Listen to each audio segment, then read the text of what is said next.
everybody. Welcome to Ex Post Watch Show. My name is Jason, and I'm joined by my friend Ilana. And today, this is the third and final part of our Halloween extravaganza spooktacular. We're going to watch 1992's Bram Stoker's Dracula by Francis Ford Coppola. Ilana, have you seen this movie? I've seen this movie so many times. This is actually a bit of an outlier for these episodes because usually I haven't seen them, like the movies we watch, for several years. I watch this movie at least once a year. Usually in October. I usually go to Bulk Barn and I get way too much Halloween candy. Obviously, I won't be doing that this year. And I sit in bed alone because nobody in my house wants to watch it. And I watch this movie and just savor every fucking moment. I love this movie so much. In all of its like absolute like horrible, awful glory. How about yourself, Jason? So I remember when this movie came out in the 90s. I was a kid. I guess I would have been, I don't know, like 8 or 9 years old. And I never saw it until about 1 year ago. And I have no idea what inspired me to do it. But like, I remember it from the culture because the poster, which I'm looking at right now, like it has this imagery of like this weird skull vampire looking head thing that looks really freaky. I remember a lot of imagery of the first scene in the movie where he's wearing that red armor. And I remember seeing that and being like, what the fuck is this? Like, that's Dracula? What does that have to do with Dracula? And then I remember over the years hearing a lot about Keanu Reeves and his performance in Dracula. And that might have been the thing that actually tipped me over to watching it. But I watched it last year for the first time, and I remember really enjoying it, being impressed. And it kind of led me down a little bit of a Dracula rabbit hole, I guess. Because Dracula and like Frankenstein and a lot of these kind of older characters sort of occupy a space in my brain where they're just kind of like old timey. I just sort of just assumed there wasn't really anything that interesting in there for me. Dracula is like, he's a vampire. He wears a suit and he, a vampire. Sorry? He's the vampire. True. He is the vampire. But like I kind of like, I know what Dracula is all about. But then I this story was actually kind of like the first time I properly, read or obviously I didn't read it, but received the story of Dracula more so than just it's Bela Lugosi in a suit going, ooh. Right. So I've always really liked, I've already talked about this in the Lost Boys episode. I really like vampire stuff. I read the Anne Rice Vampire Chronicles when I was way too young to be reading Anne Rice. And I think it was also that thing of my family's heritage is Romanian for the most part. And obviously Transylvania is like in Romania now. And that's part of the lore and the sort of what Romania is known for maybe is Dracula to a lot of people. And so I think I was like, fuck yeah, I'm going to just get on the Dracula train. And I saw this pretty soon after it came out. I was like too young to be watching it for sure. I saw it again at a friend's birthday party where I was mostly just traumatized through my youth, my pre-teen years. And I remember we were all so horrified by this movie that we slept because we were sleeping on the floor. It was a sleepover. We all put our heads in the circle and like splayed ourselves out so that, I don't know, we felt like that would be the safest configuration of bodies should perhaps a vampire attack us in our sleep. That looks like an occult ritual on its own. It's just like all these little girls in their Rainbow Bright and My Little Pony pajamas, like head to head watching Dracula. Yeah. It's interesting to me that you've fairly recently discovered this. I'm I'm assuming because this has been a fairly recent watch for both of us, not a lot is going to be different. Like, are you expecting something to maybe, or are you interested in revisiting certain parts of this maybe that you recall? I don't know. I remember like just appreciating it as an overall movie. Like there's bits and pieces I remember. It's got a really strong opening. There's the scene with Lucy after she's become a vampire and she kind of comes back to life and they go after her. That scene is great. It looks good. I think something I took away that I maybe wasn't expecting was how much of it is really like a tragic love story with Dracula and Mina. Yeah, I'm sure, I don't know, I'll probably find some stuff in there anytime I watch a movie a second time or third time, especially having like anything after that first viewing is when I sort of start to like notice things that maybe I didn't catch the first time. Yeah. So I bet there'll be something to pick up in there. But otherwise, I know it's just a entertaining, good looking movie with lots of cool visual stuff going on too. Yeah, and a great cast, because I know everyone talks about Keanu and everyone, poor Keanu. We need to talk about Keanu. We will talk about Keanu, but I think Gary Oldman is so flawless in this, and Winona Ryder. I used to want to be Winona Ryder when I was a kid. I thought she was, I think a lot of girls my age did. She was kind of the cool girl.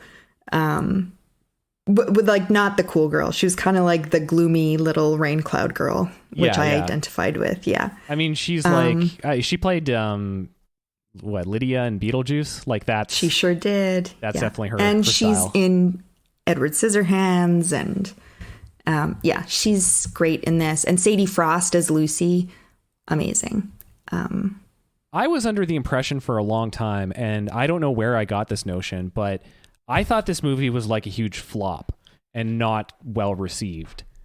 But I'm looking at the numbers here, and it had a $40 million budget and pulled in $215 million, which certainly is not a commercial flop. Yeah, I don't think it was a commercial flop. Did the critics like it though? I don't think that they particularly did. I don't think it was like slammed or anything, but I don't think it was particularly well reviewed. Yeah, it just seemed, the impression I understood, I mean, I was not following movie reviews at that age, but, a decade or two later, like it just kind of was like this thing that was made, and it's very easy for something like this to come out and just be a total piece of crap. Like some director spends a ton of money, right, on some like historic property and tries to bring it back to life. And I think that's part of why I just went so long without seeing it, because I was like, it's Dracula movie. Yeah, but I was wrong, and I think anybody who gave it a bad review, Rotten Tomatoes, 71%, and critics gave it average rating of 6.6, which that seems a little low. That's a bit. There's a whole paragraph in this article: criticisms of Keanu Reeves' performance. Poor guy. I mean, strange casting choice for sure. Another strange, Tom Waits is in this, right? Tom Waits plays Renfield, and that's cool. I think also this movie like really stays true to the original story quite well, like compared to it, because everyone takes liberties with the Dracula story and the character. But I do like that about this one, is that it's because I have read the book. It's been a long time since I read the book, but it's quite true to the actual story in many, many ways. So I know what to expect. I'm so excited to watch this. It's that time of year. It's the spooky season. I'm going to sit down with some candy corn and just really, really enjoy. It's just like Lush or something. I just love it. I just kind of want to live in a world that looks like this movie. Sweet. I'm looking forward to this. This is gonna be fun. Well, I think we're ready to go. We'll go watch Dracula, and we'll be back in a little bit. Hey everybody, we're back from watching Dracula. Ilana, what did you think of Dracula? What are your overall thoughts of the movie? My overall thoughts are what my overall thoughts of this movie always are. I love it so much. I want to live inside this movie a little bit. It's beautiful.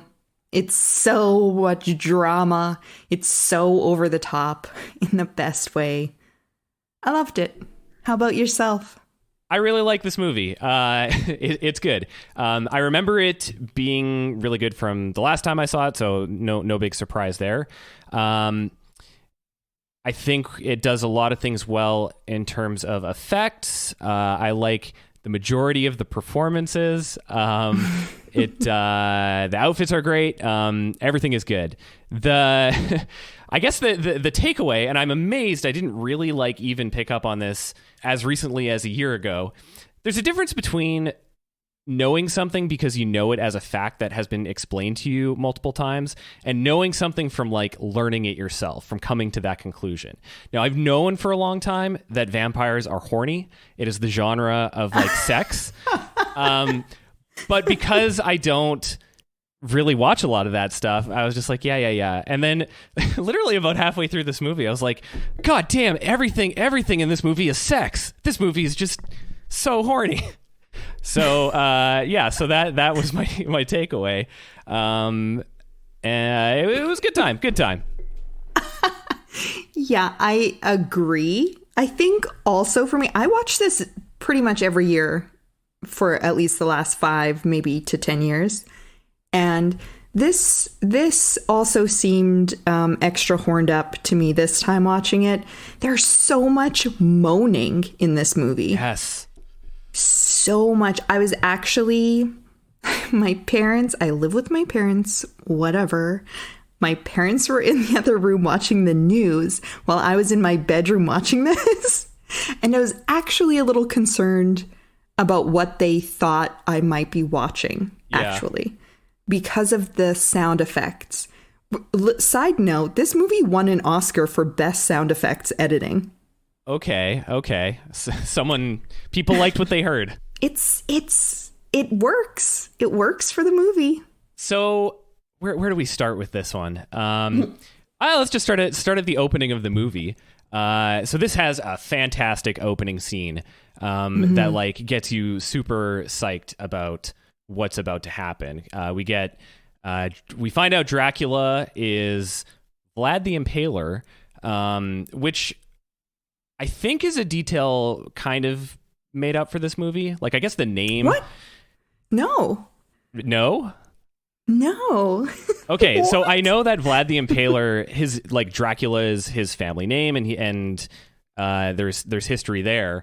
But the direct lineage of the character being Dracula is Vlad the Impaler, the connection there, I don't think that was in the original novel, at least according to what I read on Wikipedia last night. I'm quite certain that that's where the Dracula character is drawn from, was inspired by. I could be wrong. I could have been told wrong my whole life. I think you are right. I think that history feeds into what made the character and what it's based on.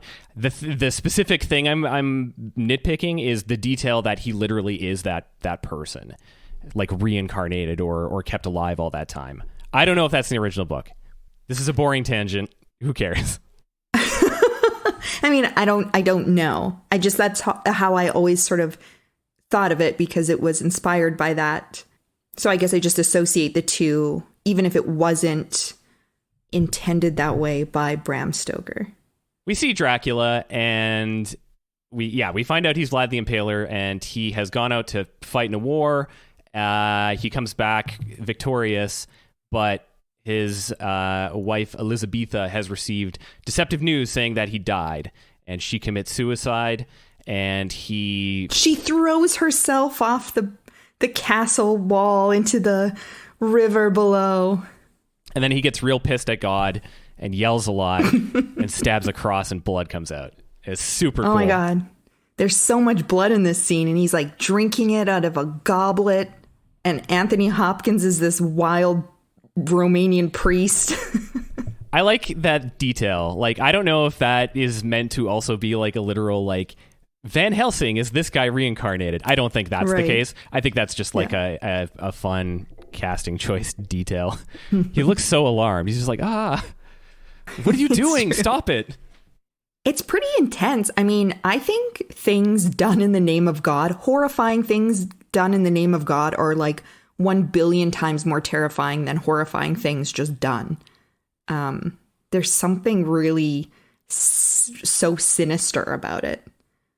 Yeah, it's incredibly like violent, I guess, and just the, you know, just pure unadulterated like anger and rage at God. Yeah, I feel this when I'm in traffic sometimes. That's how my rage flows through me. I like when he opens the door to go out and fight and you see the like orange background and the like silhouettes, and then it kind of cuts to that battle scene and it's just like black and red, like just those two colors, and you see these like horrible, you know, impaling deaths that he's doing. That looks sick. That was awesome. Yeah, I like that too. And I like how there's this shadow theme that kind of carries through the whole movie. Like we see that same bit on the screen at the cinema later when Mina and Dracula are at the cinema house, and all the shadows like of Dracula himself, especially in those opening scenes with him and Keanu in the castle. I love that. I love all of the shadows and that theme that plays throughout the whole movie. Yeah, they definitely do a lot with shadows in like different ways, I guess. Like you do have Dracula's shadow is just this wacky character that's like, you know, I'm going to choke Keanu Reeves. But then also they do a lot of, I have no idea what the technical term for this is, but like, you know, you'll show a shot of someone's face and it's like well lit, and then they'll just like drop all of the lighting except for around the eyes. So you just see that part. Like there's a lot of work like that too in the overall like presentation. That was very cool.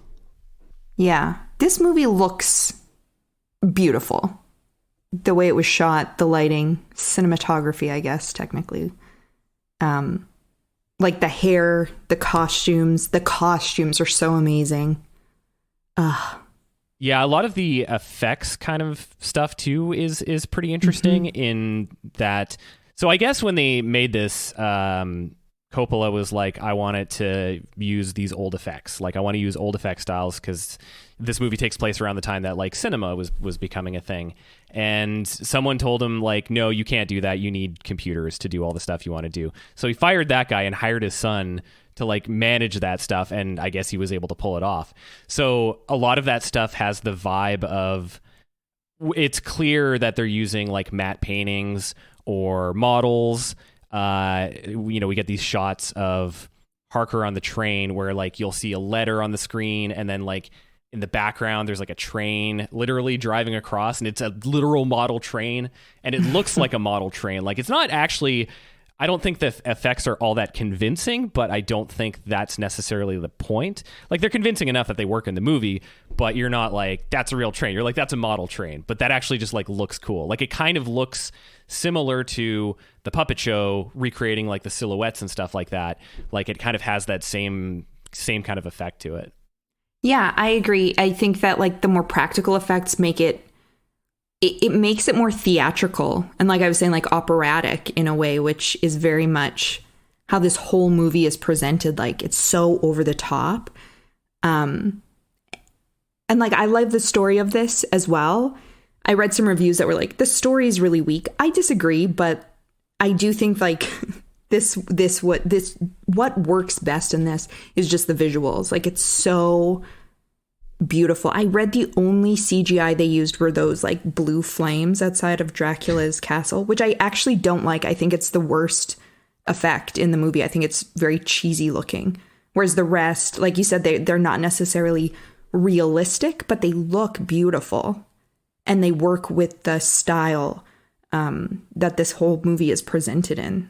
I also want to talk about the effects, the speed in this movie, like when they speed up the action.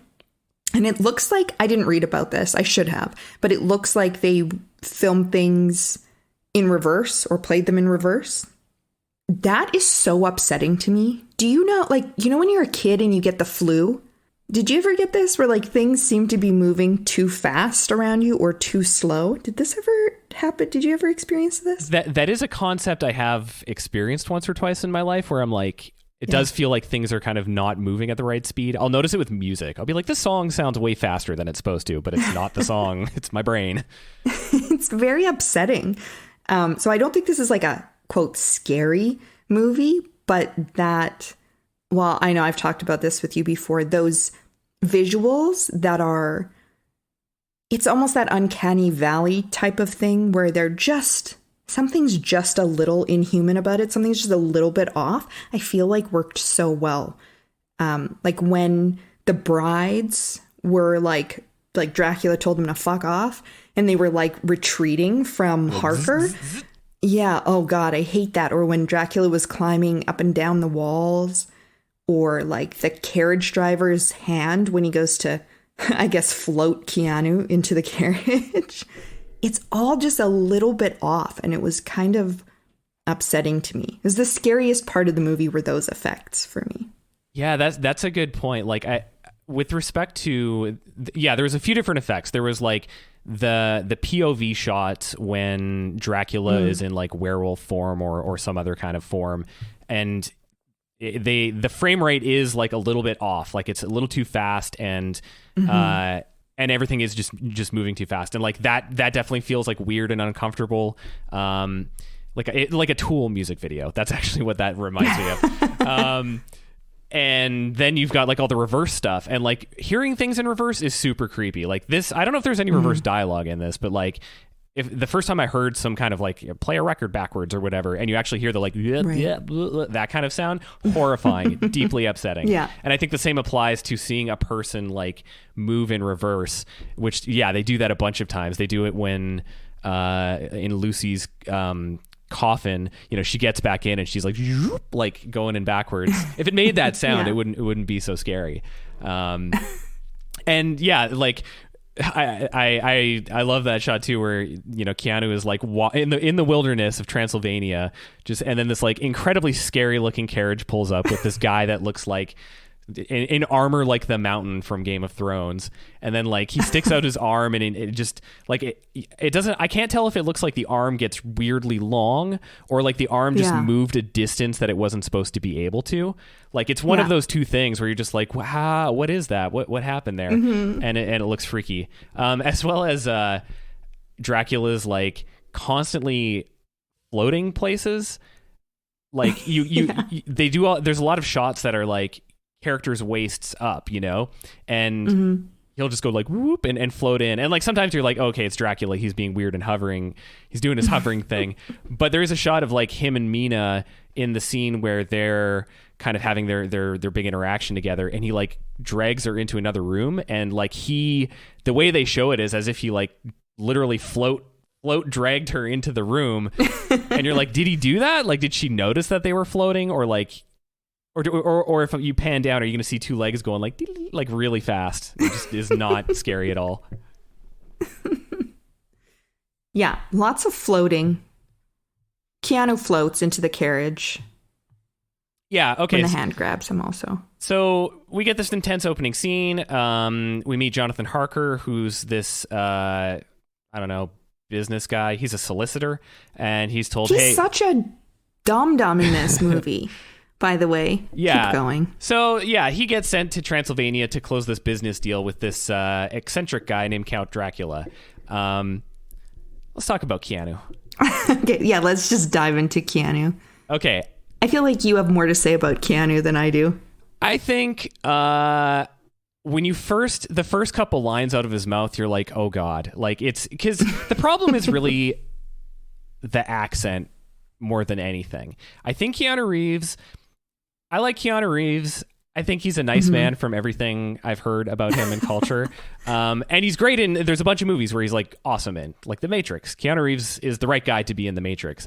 But his style kind of, I don't know really how like diverse it is. Like, I don't know. I'm not saying he's a bad actor, but like, I don't know if this necessarily was the best role. But if he were to be like, just doing a regular American accent, which they totally could have done, nobody would have cared.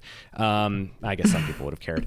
I think it would have been fine, because I think like once you sort of realize what the character is, you're like, actually Keanu Reeves, he's the right guy to play this character. I feel like this is the most simple version of Jonathan Harker I've ever seen because he's just such a pawn and just a dum-dum. And is he smarter in the books? Like, is he? Yeah, I mean, he does. It's mostly from his point of view, right? His journals, or a lot of his journal entries. I feel like it was weird because we're supposed to believe that he's observing all of these things. And yet, as we're watching these scenes, he's like, like, I love Keanu Reeves. I do. But he's just not great in this. Apparently, he didn't like his performance in this either, is what he has said since. But I do agree. The accent is distracting. Every time he said Budapest, I was laughing. We love Keanu. It seemed like he was in a completely different movie than the rest of the cast. Maybe also Anthony Hopkins was also in a different movie, but somehow it worked.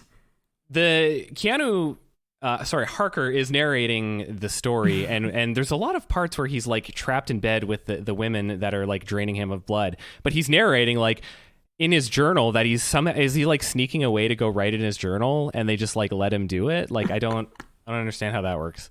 Yeah, I think they only like feed on him in the evenings, and when it's dinner time, they're like, Jonathan, and they lure him to their I don't know what it is, little sort of bedroom, I guess. Giant swinger bed. Yeah. Yeah. So I think, like, you know, he goes and he gets ravaged by these Dracula's brides, and then they're like, okay, good night, and he goes back to his chambers, and then he writes, Dear Diary. was a wild one today. I guess Christian Slater was considered for the role, but it ended up not being him for some reason. That I think totally would have worked a bit better. Christian Slater, I feel like, is too sexy to be Jonathan Harker. In that sense, I feel like Keanu's great, because I feel like Harker's a little bit, he's not like a sexy character, right? All the other characters are, like, as you said, they're super horny, but his character is not really, which is why I think it works with the brides. And Lucy's Mina and her relationship with Harker versus her relationship with Dracula. So in that sense, I think it plays really well because he seems very void of sexuality.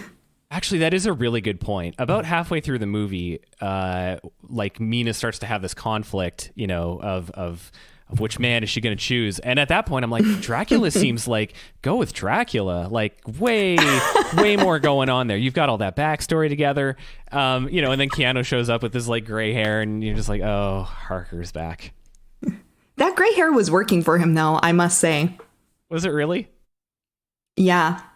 Well, it was working for me. Well, it looked like a powdered donut kind of thing. Oh, maybe that's why I liked it. So we get the scene with Harker meeting Dracula and their first interaction together while he feeds him a cartoonishly large cooked chicken, and he's just going to stare at him while he eats it. Yes. He doesn't... I never drink wine. He's like just toying with him. He's like playing with his food. He's making dad jokes. Yeah, I love it. He's like, your firm writes highly of your talents. They say you're a man of great taste.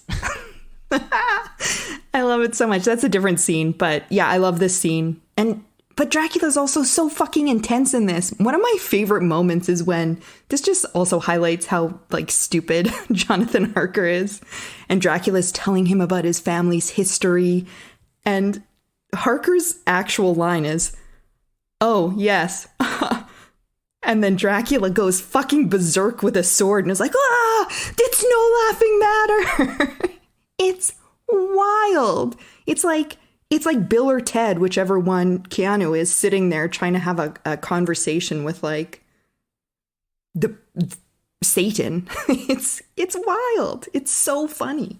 Yeah, I was not expecting him to whip out the sword like that and just swing it in the air and shove it in his face. He's like, screams at him for a minute, and then he's like, oh, okay, sorry. Yeah, Dracula's so intense in this, but He's got a sense of humor. He looks like Mr. Burns in this part. His like brain bouffant with the like braids at the back. That kind of weirds me out a little bit. So Dracula takes on a lot of looks in this movie, like different forms. But even when he's in kind of like mostly human form versus like a giant bat or something like that, like he's got different looks. And I don't understand this look. It's just like, yeah, hair back, but just these giant like domes on the head. I think I saw... One of the reasons I didn't see this movie for a long time was like I saw a picture of that and in the Dracula movie. I'm like, that's Dracula? Like, no, Dracula's a guy in a suit with black hair, you know, like that's Dracula. So I was like, this looks weird. I love it. He's got his big, long, like 12-foot long, like robe with a train at the back as well. It's very, luxury. Drags that. He's thing very like him. Mae West or something. He's like a classic Hollywood starlet. Yeah. Something I noticed actually when they actually get up to the castle, you see the castle earlier in the movie at the opening scene, and it's like, well, I don't know if things look nice there, but like it's in good shape, I guess. Whereas like it's all dilapidated and stuff when you see it, and it actually like the shape of the castle totally looks like Dracula, kind of with his hands hunched in front of him like that. Like there's some piece of debris hanging off. Maybe I'm crazy and I'm just seeing things, but I thought that was. I didn't even notice it. Oh yeah, so Dracula sees his Harker's little picture of Mina and then just starts going wild because he's like, "Oh shit!" So did Dracula know at this point? Okay, I was surprised that the big change in this movie is the whole Dracula Mina, reincarnation kind of thing. That was not in the original story. Am I right on that?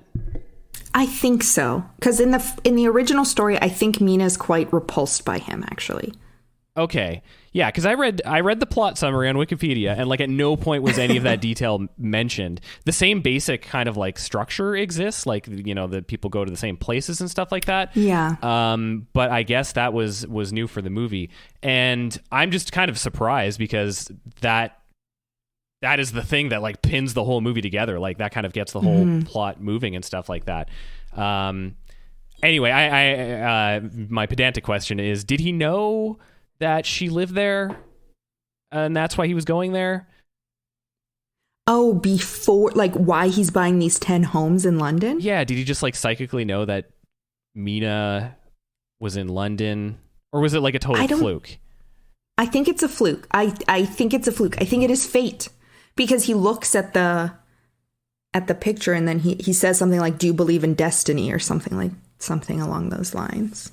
Okay. And he's so like he has such a reaction to seeing her photo that I think he is surprised. Like I don't think he was expecting it.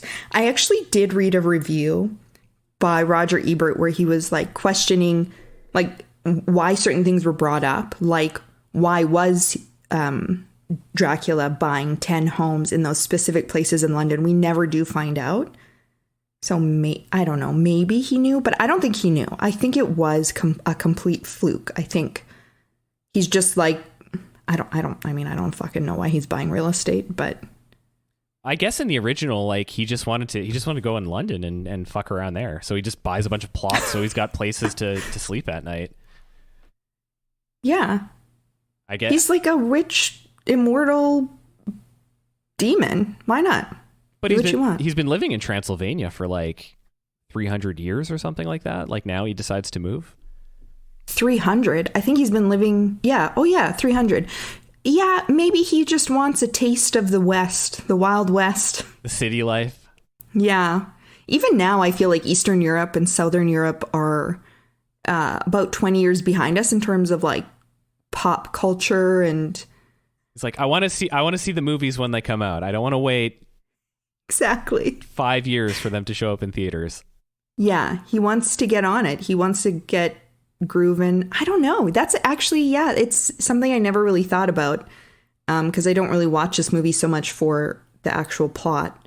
So I feel like that's a good question. But I think this is a fluke. I don't think he knew Mina was in London.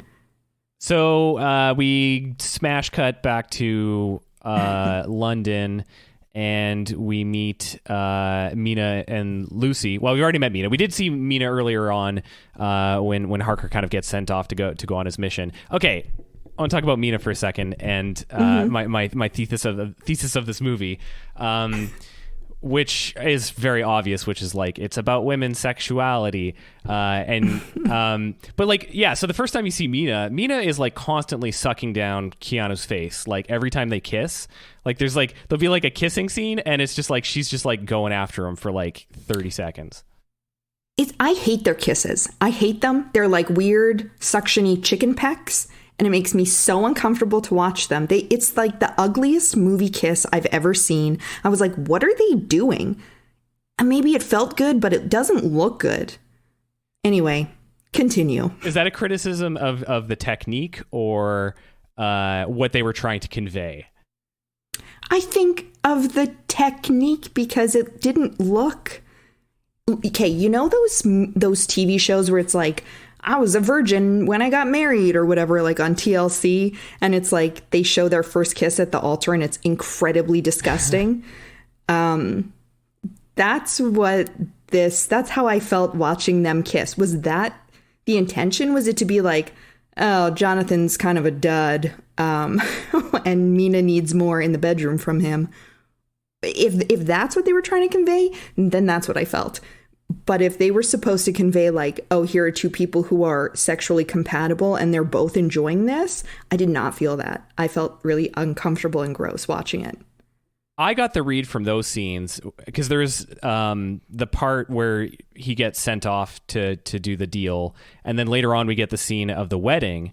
And I think in both scenes, it looked like Mina was way more like trying to make out with Keanu than it was warranted in both scenes, I guess. Or that it like, yeah.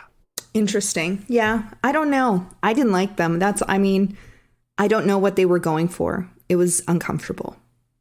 So we meet Lucy and she's fun. She's so horned up from the first second of this introduction. Yeah, there's not a lot of subtlety with her. She's very open about what she wants. Good for her. Yeah, and she like literally hits on every guy in this movie. It's like, look, there are 3 handsome suitors that are interested in her. She has to, determine which one is the best, is the most compatible with her. The girl's got to figure that out before she commits, Sure, totally. I mean, you got to have a system there. But even after she's like turning into a vampire and she's already engaged to Carrie Elwes's character, she's talking to the doctor. Homewood. She's talking to the doctor and then she's like trying to get him to make out with her. You know what I mean? So like that was just, that was for her. She just wants to sample. If I had 3 handsome men who were like, please, you're so beautiful and we must have you, I'd be like, okay, let me check my options out. Which of the handsome men would you have chosen? Oh boy. I do like a cowboy. But I think ultimately I'll probably go with Dr. Seward, the doctor. He's pretty interesting. Seems like he's got a good sense of humor. One of my favorite scenes in this movie is between him and Renfield about the cat. When he's egging Renfield on about a cat. I like brains. I'd probably go with Dr. Seward. Even though when they introduce him, they just have him like trip over something. That's charming in its way. I like Cowboy Guy the best. He sounded like a cartoon character. It's like, a little girl, you stole my heart. You gave me a kiss. Quincy. Yeah. I have to say, I actually played Lucy last year in a production of Dracula. Well, I played like an actor playing Lucy. It was this farce. And my favorite thing about it was playing with my 3 suitors. It was a lot of fun. Yeah, so I would choose Dr. Seward and you would choose Quincy. Yes. So we choose not who Lucy chooses. Arthur is kind of not much of a character in this movie. Like he's just kind of he's kind of there. I think he has money. I think he has status. And I think Lucy's just like, she can run the show with him, maybe. Yeah, she makes a logical choice there, I think. Woman on top, I think, in several ways for Lucy. Those are the vibes I'm getting from Lucy, anyway. Something I think is kind of funny about Lucy's character is that vampires have the power of like hypnotizing people and kind of getting them to do things. You mostly see that from like Lucy and, well, you see from Dracula, you see from everybody, I guess. But Lucy, like as she becomes a vampire, she starts to develop that power, and you see her do it like when they're in her tomb, and she's like, Arthur, and Arthur's just got this idiot look on his face that cracks me up so much. She's just like floating, with blood out of her mouth, and come with me. But, like as a vampire, that is the hypnotic power that she has. But earlier in the movie, like I think there's a pretty obvious parallel to like her character and her personality and her like attractiveness and all that kind of she already had that power. Yeah. Yeah. Like I think it's interesting how they set her and Mina up. Like Mina is very, maybe more conservative of the two, less experienced. And that like right from the jump, Lucy's just like, I'm super interested and curious about sex, and I know how to make a man interested in me. Watch this. She's great. I really like her. I really identify when Mina's like, I wish I was as beautiful and, interesting as Lucy, if I'm being honest. So I don't know exactly what happens in what sequence of events here, but we've got Harker who's trapped in the castle, and we get basically like a almost pornographic scene with the brides stealing his blood. And then eating a baby. They ate a baby, yeah. And like Dracula is like he's a real dick about it too. Like he holds the baby up and he's like, nah. And that's that classic sort of iconic scene of him laughing. And then it like the blackout, and it like comes, I don't know what the technical term is. Yeah. I love that. And Harker's just like, oh no. Oh no. What have I got myself into? I love that scene actually where he's like, Dracula leaves for London and he's trying to escape the brides. And he's like literally floated, like climbing on the edge of a castle and gets sucked back in. And in the meantime, like Dracula and Mina are having like this Beauty and the Beast moment where they're just dancing in this room of candles, and it's very romantic. That's later on, obviously, but that kills me. Poor Harker's just being tortured this whole time. Tortured by these beautiful women who just want him so badly, and he's so pure and good. He's not having it. Not gonna lie, when that scene first starts to happen, you're like, oh god, this is terrifying. Like, this is not gonna go well, but you're like, if you were in that boat, you'd probably just, well, yep.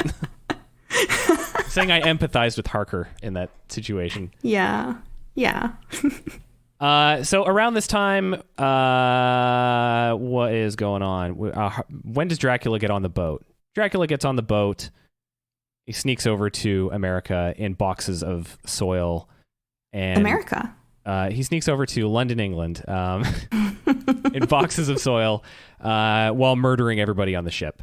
And we get we start to see Dracula in different forms here. And I think that's one of the fun things about this movie is all the different presentations of Dracula we get. In this part, they show one shot where he's in the box and he's got this layer of skin, like he's in a fucking egg or something like that. That was gross. A cocoon almost. Yeah, that was freaky. Yeah, there's a membrane. And then literally the moment the boat hits the shore, he leaps off as a dog, and it's just I gotta go sex up Lucy. Oh man, that scene is so okay. Is it when does that scene happen? When because Mina, I think that's when the ship is coming in and there's this big storm. That's the most horny moment in this film. That's when things go berserk with the sexuality. And Mina and Lucy are in the maze at the estate, and it's raining, and they're like, ah ha ha ha, and they're kissing each other. And then it's Lucy, it's clearly they've gone to bed, and Lucy comes out of her room and she just starts getting it on with the wolfy vampire. I remember when I was younger and I was like, oh, I don't think this is something I should be watching. it's very upsetting. Yeah, I was kind of surprised how graphically, like, they show a shot of like, oh yeah, that's the wolf thing having sex with Lucy. That's definitely what they're doing there. Yeah. And she's like full on into it. Did Dracula, like, because there is that shot of like Mina and Lucy making out. And were they just like out fucking around having fun? Or was that like the storm? Was Dracula mind controlling them is what I'm asking. Yeah, I kind of always read it that way. Like, he's like, Mina, like, give in to your desires. Like, so maybe a little bit of both, I guess, is how I read it. Like, he almost allows her this freedom to explore these things. It particularly, like you said, like at this point in time in history, women were much more. Now we have WAP on television and on the radio. I can only imagine how that would have appeared to somebody in 1897. So, yeah, that's how I've always read it. Like, she's being egged on, shall we say, by Dracula, but she wants it. She wants it. Dracula's like, Mina, Mina, Mina. So this begins Lucy's journey into vampiredom, which, as a medical condition, like you see her kind of like progressively get worse, you know, like she's becoming more and more like pale, and you know, she's in bed and she's in pain, and it's basically like you can imagine a scene of someone being in bed in pain, just like you know, like they're moaning, but it's like, you know, very unpleasant. Whereas the way, I guess, like becoming a vampire, you just get progressively hornier and hornier and hornier until like you just explode into blood, like and then then you're a vampire, because that's the way it fucking works in this movie. Yeah, I mean, if you're gonna go, it doesn't seem like a bad way, I guess. Just bust into a giant cloud of blood. Yeah, it's very. These ladies don't want to keep their clothes on. Like, they're just. It's like almost like they're manic. I think it's well done. Like, I think it's really interesting how. I think that's definitely like. Indicative of that sort of confined thing. Even the clothing at the time was so structured and particular, and as a lady, so for them to be trying to remove that from themselves and be free, and so I guess there's something to be said for that. But I mean, yeah, these ladies just don't want to have clothes on their body. This is about the time where we get Anthony Hopkins as Van Helsing. He shows up trying to figure out what's going on with Lucy, and he's fantastic. I think he's a highlight of this movie. He's so like is strangely out of place, but also just brings so much interesting life into this movie as well. He's just a madman. He definitely is like the comedy character. Like he's just he's really blunt, you know, like he just kind of says whatever. I like that he's sort of like a know-it-all. Like he kind of knows all these things, but he's not like a dick about it. He's just like, okay, guys, you got a vampire problem. That's what's going on here. So, and then at the funeral, like he says something like to C-word where he's just like, oh no, we're just going to put a stake in her heart and cut off her head. C-word's like, Jesus. Yeah. I really love the scene after that where he's eating a big hunk of meat with Harker and Mina. And little Mina's like, oh, how did Lucy die? Was she in great pain? And he's like, yeah, she was in great pain. Then we cut off her head and drove a stake through her heart and we burned it and she found peace. Like, ain't no thing. And the transition to that scene, I think like they show the whack, like the hunk of meat on the table. And I think it's right after they show a shot of Lucy's head getting decapitated. Like, yeah. Spinning through the air. They shot of her head flying through the air. Going for 3. That whole scene is one of the highlights of the movie. I love that fucking scene in the crypt. I don't know why. It's just like, yeah. So they all come down the crypt and no, she's not in there. And then they, quick, she's coming, hide. I don't know where they hide. But then she like comes down the stairs and the soundtrack is super creepy in this part. There's some instrument that sounds kind of like a theremin, but I don't think it's a theremin. It might have been a vocal effect. And she comes down with the kid, and you're like, oh, gee, she's just eating babies now. Yeah, I think in the novel, she's like, I think they talk about like something's been killing children. Like the lady of something, like they know something's going on. Like they don't really touch on it here, but she does have that child in her arms, right? Yeah, the way it's kind of presented in the movie is like it's just later that day or something like that. So you don't get a lot of like Lucy as a vampire. Whereas my brief reading of the plot summary said something like, yeah, there was kids were getting killed around town or something like that. So like this had been going on for a little while, and then they went and did it. I love how she's just carrying that kid who's almost as big as her. Like, it's not even that it's a baby. It's like it's a child. And when they surprise her in the crypt, she just drops it like a rock. I love Lucy. Her outfit is really good. I love that whole... Her wedding dress, I think. Was that the wedding dress? I thought it was like a weird like burial... Do you remember like one of the guys was visiting her when she was starting to turn and she had that big collar on? Which is funny because she just looks like... Getting... Oh, sorry. Go ahead. No, I was just going to say, I think she was getting her wedding dress fitted. I think. Okay. I like that scene. That was with Seward. And that's, yeah, she's been turned a little bit, and he shows up, and like she's talking to him, and that thing around her head just kind of makes her head look like a floating disembodied head, which actually maybe that's on purpose. I don't know. But her outfit was dope, and she looked creepy, and she does that backwards crawl into the coffin thing. Yeah, I hate that.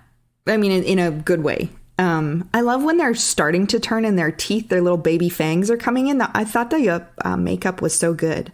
Like it looks so real. We all know people with teeth like that, right? And it's like, that looks like a little bumpy thing. Real. Yeah. Like a little snaggletooth kind of situation. Yeah. The teeth look really good in this movie. You get some vampire teeth, like, you see them kind of start to poke out a couple times, which like from an effect perspective is like way harder than just having the teeth. You know what I mean? Like to actually show some kind of movement of them, you have to build something to do that. Yeah, they look great. So Lucy's dead, and concurrently to all of this stuff happening, this might have been a little bit before as well, but Dracula has arrived in London. Well, we know he's there, but he's starting to like walk around town in his walking around town outfit. This is the only Dracula outfit I was not a big fan of. I just... Something about it wasn't working for me. Like the long hair with the thin mustache and the little like goatee thing. That's a weird look. Or not a weird look, but it's just like really specific. It's the opposite. It's the opposite of traditional Dracula. You know what I mean? Like quote unquote traditional Dracula. I don't know what actually is the true Dracula, but like Bela Lugosi Dracula is like guy in a suit, black hair, no facial hair. And this is like, he's got a big fucking top hat. He looks like Slash. He's got these like sunglasses, these John Lennon circular things. I don't know, like now that you're talking about it, I'm wondering, because he does talk quite a bit about not knowing the customs in London and wanting to learn them. So now I'm like, wait, was that intentional that he looked very... Because he does look a bit odd. Like he doesn't look like the other gentlemen that are walking around, right? So was that the intention of making him look a little bit off and a little bit like an outsider? And because Lucy's kind of a bitch to him when she first meets him. She really brushes him off. She's like, you can go and figure it out someplace else. I'm married. Get out of my way, sir. And then she like immediately falls in love with him, but under his spell. But he definitely, if somebody walked up to me in the street that looked like that, I'd be like, I don't think so. I don't trust this person. Maybe that was fully intentional. But it also, I think it works. It's like he's kind of a bit of a weirdo and out of place, but he's still super charming. Yeah, it definitely, the style I think does totally fit with like everything that's going on in the movie and like the different outfits Dracula has just generally when he's at home and in different forms. I just stylistically was like not a look I'm personally into, I guess. I'm just criticizing his style. That's all. Yeah. So Mina is a bit like, standoffish, but to be fair, like he does show up and like start talking to her, and then like does the teleport thing. Like she walks around the corner and he's like, "Hey, I'm over here now," and like that's a little freaky, So like she's got good reason to be a little creeped out by him. Well, obviously she did.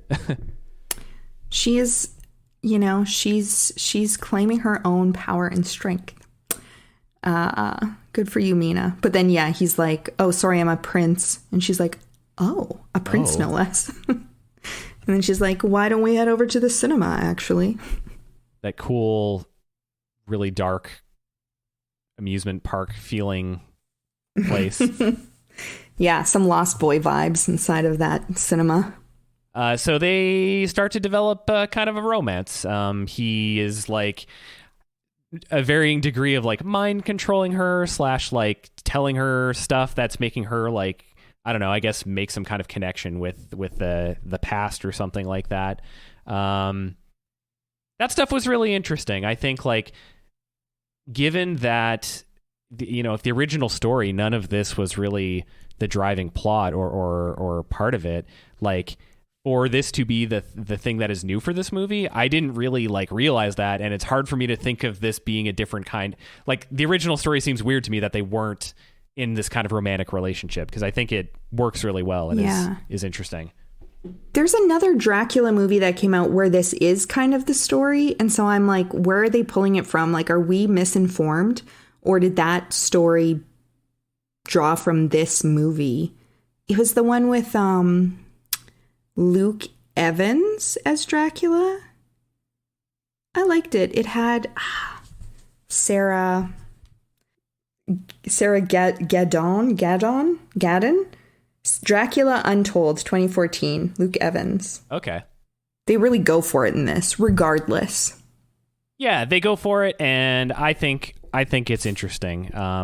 Like around this part of the movie, like, Harker's still stuck in Transylvania, and like you're kind of seeing her like really get to know this guy. And I started to feel for Dracula, like, the guy who ate a baby in an earlier scene. Around this part of the movie, I'm actually like, you sort of understand where he's coming from, and the grand love narrative, and he condemned himself to this like horrible life to maybe get to this point, and like he's I don't know, you're kind of rooting for him a bit, even if the implications of all of this are still very complicated, which like as their story goes on, we kind of see like as they go to like consummate the vampire transition, like it seems like he doesn't just go in. Well, he has a moment where he could bite her early on, like he sees her neck and like gets a chance and is like, I could bite her,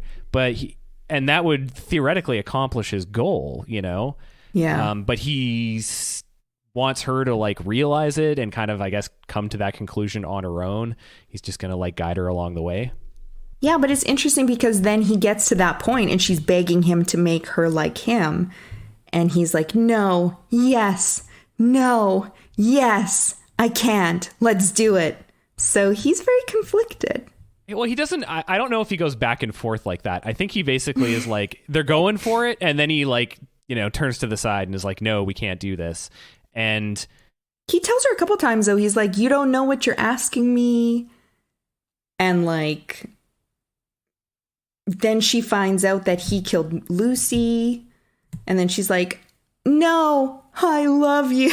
And then he's like, okay, fine. Here's my blood. Here's a very close up shot of my nipple as I cut my chest open. Here's my blood. Drink my blood. And he's like having a great time while she's doing that.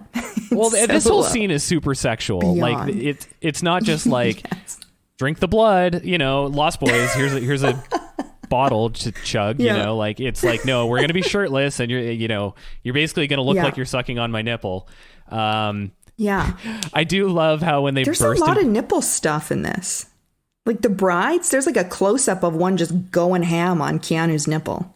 I was gonna say I like how when the boys come in and kick the door down, like Dracula has disappeared and Mina's just like in the bed on her knees with her hands in the air, like That was actually really funny. And then then Dracula is like, blah, I'm a giant bat now. And that was like super freaky. Yeah. And I was thinking, what was Mina thinking in that moment? Because Mina, I don't think Mina hasn't seen Dracula other than as this like normal guy. You know what I mean? Like her one-on-one encounters. Yeah. She has seen him as the werewolf, but like he spelled her and said, don't see me or whatever. Yes, he spelled her. He did some magic, and then this scene is like they're consummating their relationship, and it's super romantic and hot or whatever. But then like boom, doors open. Here's these guys, and then all of a sudden he's like this giant fucking scary bat, and I'm like, wow. Yeah. Do you think she's having second thoughts like at that moment? Because holy shit, that would freak me out. Then he turns into a bunch of rats too. Yeah. Yeah, she was like, it's unclean or something is what she says when all the rats start moving around, which I'd never noticed before. I didn't write it down, but I had subtitles on also, so I didn't miss it this time. It's like, ew, it's dirty. Rats are dirty. Fuck, you know what we haven't talked about? Renfield. Yeah. Sorry, and this is like, we're going way back, but we can't not talk about Renfield. Tom Waits as Renfield. The perfect Renfield. Yeah, no, he was very entertaining. That place is so dirty, first of all, just where they all live. It's horrifying. It looks like the hospital from Jacob's Ladder. Just like super grungy, everything is wet. Why are those people wearing cages on their head? I think maybe to protect them from the lunatics. I thought at first they were some kind of prisoner and like they were patients or something. But then I realized the people with the cages on their head were the ones doing all of the work. So they do seem like they're employees or something like that. Maybe they're like, it's prison labor. Yeah, yeah. And then we got Tom Waits in his cell in his giant striped long sleeve weird outfit. Mm-hmm. I love this. I love the perspective of the cameras. It's always, I don't know the technical terms, but it's always a bit off. So you're catching him at these strange angles, and it's just like his character. He's just like a bit off kilter a little bit. And he's mad. Like he's losing his mind, but he's also very likable. And I'm almost like, yeah, get him a fucking cat, man. Like this guy needs a cat. He needs some more bugs. But he needs this cat to eat, right? Like that's what Yes, because blood is life, and Dracula has promised him that he'll turn him into a vampire, because he was Harker's predecessor. Mm-hmm. And that's why Harker is sent, because Renfield has been sent and has come back completely stark raving mad, as they say. The only bummer about Renfield is that like he kind of didn't even need to be in the movie. Like there was kind of no rhyme or reason to anything. Like he didn't really push the plot along. But he's such a, I think, iconic character from the book as well that he kind of needed to make an appearance. It's perfect. It's great, but it's also sort of pointless, I think. I felt really bad for him because he's doing what he needs to do for Dracula. Like he's mm-hmm. organized whatever the deal to get him over there, and Dracula just like fucks him. Like, yeah, he does betray. Like he's stuck in there. He made a deal saying, "I'll turn you into a vampire if you help me." He's held up his end of the bargain. At no point does Dracula get in contact and help him out or anything like that. So finally, he's just like, "Fuck it," and he warns Mina, like, "No, stay away. He's bad news." And then Dracula's like, "You've betrayed me," and then he makes him run into the friggin' door a bunch of times. That was horrifying. Yeah, that was gross. And sad. Yeah, that was very sad. The sound effects on that were upsetting. Also, I don't remember. Was it a big bonk? It was like, yeah, it was like boing. That was what it sounded like. Yeah, it was like cracking noises, kind of like squishy cracking noises. Yeah. So around this point, I guess this is where we start to get into the final big battle scene at the end. The showdown. Yeah, so Dracula, they know what's up. They figured it out. They know who he is and what his plan is. So he's like, I'm going to cheese it back to Transylvania because you guys set my whole house on fire. And then the gang comes up with a plan to try and cut him off on the way. And in the meantime, Mina is fighting turning into a vampire, and she's got like now this like intense psychic connection with Dracula that he's also using to track them, and we're kind of just leading to this big confrontation scene. Yeah, this is a weird part of the movie because Mina's with Van Helsing, and she gets super horned up for him and just starts like kissing him, and he's like, all right, goes along for the ride. He like motorboats her almost. Like he like motorboats her. I did not notice that. I mean, he doesn't actually do it, but like the way it's shown is she's just like taking her shirt off, showing the cleave, and then he's just like, like she just parks him right in there. It's really intense. It's very like Me Too-ish. He's in a power position here. Wait. So are you poo-pooing Van Helsing for going along with this? Because you have to realize he is being mind controlled by a vampire. Well, look, he knows what he's doing. He should know better. He resisted any of Lucy's charms. Did he? Did she try and put the works on him? I guess she wasn't quite as aggressive directly with Van Helsing. But yeah, it was gross. I didn't like it. And then I liked that there was like literally a Wild West chase before the sun went down to get to Dracula. The music just went berserk here. They're shooting, there's guns like pew, pew, and the sun is going down. They're on horses. I never really realized that it was quite so Wild West. And we also lose poor Quincy in that scene. He bites it. Yeah, this whole part looks pretty cool. What I like about it is, one, everything looks really fake, but like I don't say that as a criticism at all. Like the whole construction of like the mountains as they're riding up and stuff like that, and like the sunset and all that stuff. Like it looks like they're doing it on a stage. You know, I guess they did use sound stages for this, but it kind of, I know it logistically wouldn't work with a stage play, but it just has that aesthetic to it. Mm-hmm. And then there's a bunch of shots of Dracula in the box of dirt, which like he looks really freaky whenever they show Dracula in his box of dirt. It's viscerally upsetting. I don't like the way that looks. There's so many like just very quick shots of him as well. There's one where he's kind of like the Victorian like version that you don't like, the John Lennon version. And he just has blood dripping out of his mouth, and he's just like, oh yeah. It's maybe 3 seconds long, and then we go back to the story. It's like, meanwhile, in Dracula's box of dirt, back to our programming. Those shots are cool. I know those ones because he kind of reminds me of Pennywise the clown from It. Like it look, because you just kind of see him boxed in a little frame, and he's like, just like, eh. You're obsessed with It. Everything reminds you of It. It's my reference point for everything. Everything starts at It. So they get to the top of the mountain. Dracula just like busts out of the box. That was fucking cool. Oh my God. In a gold muumuu. Like his traveling robes cracked me up. They're so dramatic. He's such a drama queen. It's like he's wearing actual gold just like draped on his like weird like sick ET corpse. It's amazing. Yeah, it's an expensive looking robe. It's the kind of robe that a prince would have. You know, I guess it makes sense that like he has all this really crazy looking shit because like, you know, he is like royalty and stuff and would have that.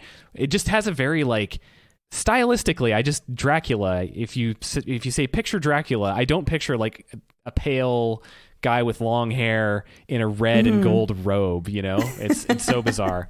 But then Sorry, I was just going to say, speaking of, this did win an Oscar for Best Costume Design and Best Makeup.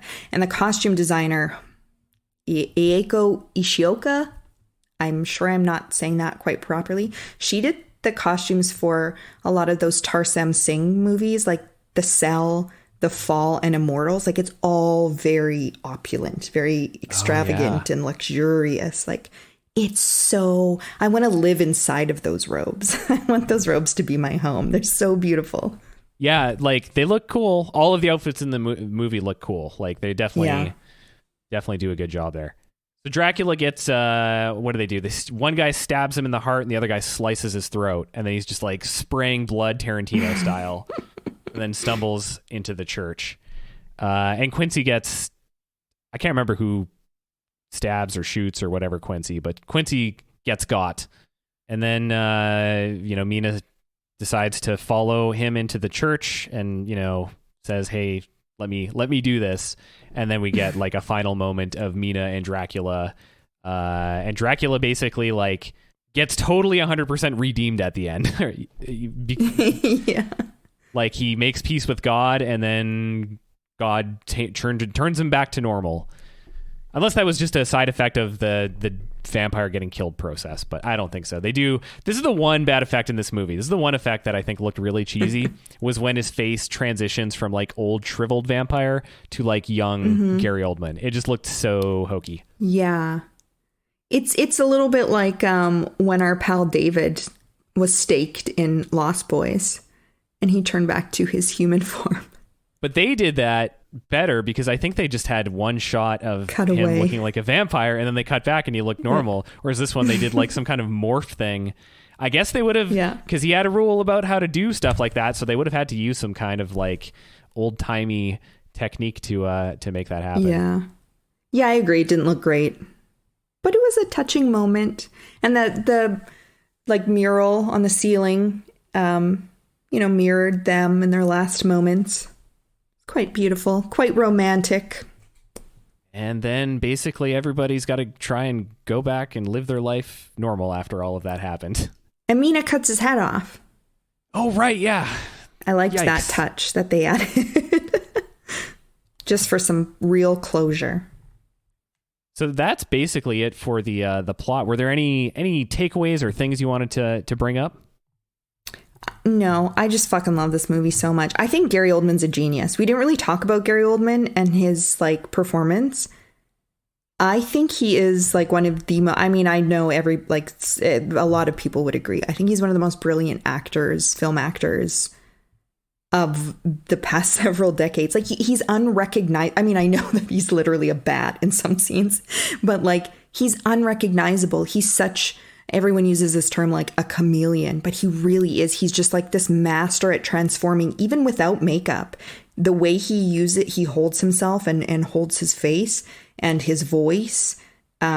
He's just so brilliant. He's so over the top in this movie, but it's never too much.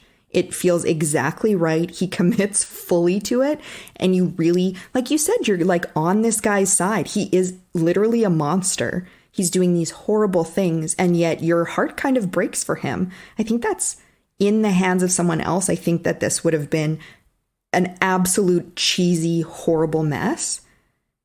But I honestly think that like he really holds. Robin I think Williams the entire is cast Dracula. is great. Yeah, exactly. I just think he's so brilliant. That's whenever I watch this, I'm just blown away by his performance and how extreme it is, but how beautiful it is at the same time. And especially on film, like that doesn't always translate to film, that kind of over the top thing. But obviously it works with this very dramatic piece. That's the only thing that I have to add because we didn't really talk about how brilliant Gary Oldman is.